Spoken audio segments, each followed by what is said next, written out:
PPRA merupakan satu bentuk referendum yang mengikat. Ini referendum mengikat antara pemerintah Indonesia, masyarakat Papua, dan sistem internasional yang dilaksanakan berdasarkan Undang-Undang New York atau New York Agreement pada tahun 1969, di mana pelaksanaan itu sudah terjadi dengan mengambil 1026 orang Papua, tua-tua Papua, untuk memutuskan apakah mereka tetap berada dan menyatakan diri merdeka atau mau bergabung dengan pemerintah Indonesia. Dalam referendum yang demikian maksudnya referendum terbatas ini atau referendum yang mengikat ini, tua-tua Papua telah mengambil keputusan untuk bergabung dengan pemerintah Indonesia, dan hal ini sudah terjadi dan sudah disahkan melalui sidang umum PBB tahun 69 juga, dengan menetapkan resolusi 2504 yang berbunyi Papua diintegrasikan dalam wilayah kesatuan Republik Indonesia. Dengan demikian, sejak saat itu Papua sudah resmi menjadi bagian dari Republik Indonesia. Namun demikian, sistem referendum dunia telah memastikan sahnya PPRA di bawah sidang umum PBB yang sudah berlangsung dan sudah mengeluarkan resolusi 2504 itu. Sehingga apapun yang kita orang Papua inginkan atau tawarkan atau protes, tentu harus melalui sidang umum yang sama pula. Namun setelah berselang hampir 40 tahun ini, segala upaya itu kelihatan tidak dapat terlaksana oleh karena sidang umum PBB adalah sah dan mutlak. Dengan demikian PPRA juga sudah terlaksana secara sah dan mutlak, dan Papua adalah mutlak menjadi bagian dari negara Republik Indonesia.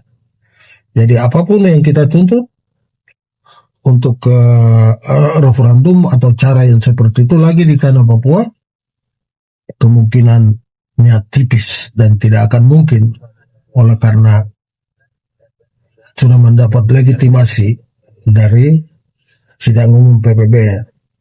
Kita harus bayangkan sidang umum PBB itu sesuatu sidang yang berlangsung dan sidang terbesar dari seluruh negara-negara dunia yang berkumpul dan menyatakan pendapat mereka tentang banyak hal, termasuk hak-hak asasi. Dan hak asasi manusia di tanah Papua juga sudah mendapat perhatian yang secukupnya dari sidang umum PBB, sehingga PBB merasa yakin bahwa pemerintah Indonesia selama hampir 40 tahun sesudah PPRA ini telah melaksanakan tugas-tugasnya sebagai negara untuk membangun dan menyatukan masyarakat Papua dalam keberlangsungan negara Republik Indonesia. Itu sangat terbukti, sudah melakukan banyak sentuhan-sentuhan pembangunan di tanah Papua, dan sedang terjadi perubahan-perubahan besar-besaran.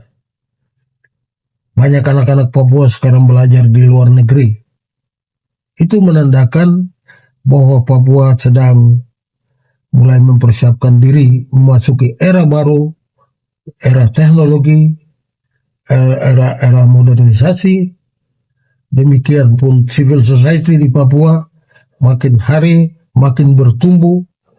Masyarakat yang dahulunya dianggap tidak berbuat apa-apa, sekarang mereka maju ke depan untuk menyatakan diri bahwa kami adalah orang-orang Papua yang memiliki negeri ini, dan kami dapat membangun negeri kami, dan kami dapat menjadi warga negara Indonesia yang baik. Dan pemerintah juga tidak lupa untuk menyatakan kehendak pembangunan ini di tanah ini. Terbukti daerah-daerah pegunungan yang dahulunya sulit disentuh, sekarang tiap hari ada pesawat turun di pegunungan. Sekarang juga sedang dibangun jalan Trans Papua untuk memudahkan sentuhan-sentuhan pemerintah kepada rakyat di daerah pedalaman. Hal demikian kalau kita pikirkan dengan serius, kita melihat bahwa akan terjadi sebuah kebangkitan. Masyarakat tertinggal di tanah Papua yang akan menerima masa depan menjadi bagian dari Republik Indonesia. Kunjungan Presiden ke tanah Papua itu sangat memberi perhatian kepada dunia dan juga kepada kami di masyarakat Papua, juga kepada sistem pemerintahan seorang kepala negara. Mungkin daerah-daerah lain di Indonesia tidak mendapat kunjungan seperti itu. Hal ini bukan masalah-masalah menyangkut politik, bagaimana menjajah atau bagaimana mengambil hati orang Papua. Saya rasa sebenarnya tidak. Presiden dengan sepenuh hati datang ke tanah Papua dan dia membuat komitmen untuk betul-betul menjadikan masyarakat Papua masyarakat Indonesia yang sama maju, sama tinggi dengan masyarakat lain di daerah-daerah Indonesia lain. Meskipun di tanah Papua masih terdapat banyak kekurangan, namun memang perubahan itu sesuatu yang dapat terjadi cepat, tetapi juga perubahan dapat berlangsung secara periodik, perlahan-lahan, tetapi pasti. Dan saya yakin dengan pengalaman-pengalaman yang sudah kami lihat, kami alami, kami yakin bahwa orang Papua atau negeri ini, tanah ini akan menjadi hebat di masa depan oleh karena dapat menghasilkan anak-anak bangsa Indonesia yang juga hebat. Mungkin begitu tentang PEPERA, karena PEPERA itu merupakan landasan tentang bagaimana kita orang Papua ingin maju. Jangan kita melihat segi-segi negatifnya. Negara dibentuk untuk kesejahteraan masyarakat. Tentu baiknya kita berada di bawah Republik Indonesia yang sudah merdeka ini, kita maju untuk mensejahterakan masyarakat kita, kita menjangkau sebuah masyarakat civil society yang maju dan terus maju.